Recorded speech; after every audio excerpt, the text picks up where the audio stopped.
Hello, here's a quick explanation of how to do the Epic Hero Traits worksheet for Beowulf. So what you're going to do for every Epic Hero trait, you are going to cite a piece of evidence, but you will go a little further. You will first give context for that piece of evidence found here.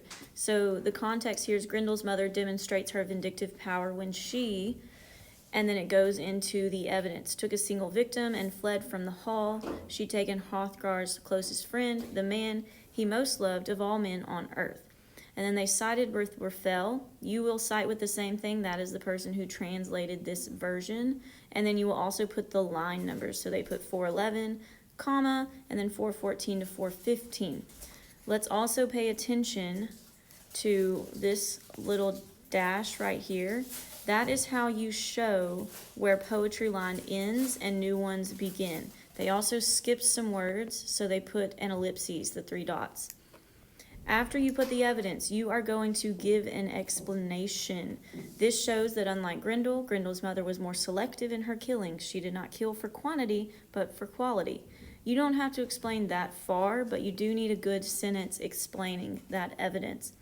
So, for example, our first epic hero trait is embodies and protects the values of the times. So remember, the Anglo-Saxons valued bravery, someone putting their life on the line. They valued fate.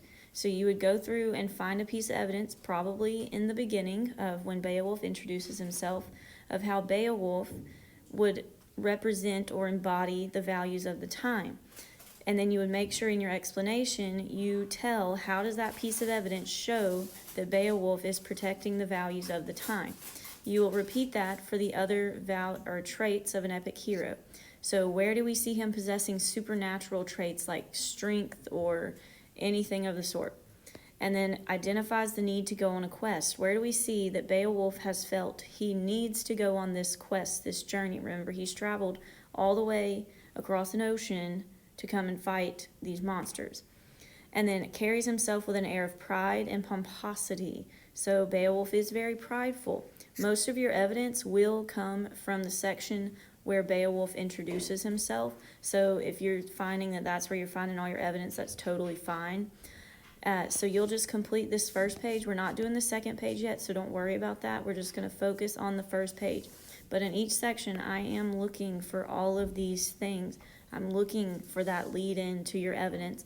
I'm looking for a correct citation, and I'm looking for a sentence explaining how that evidence shows that he has that trait.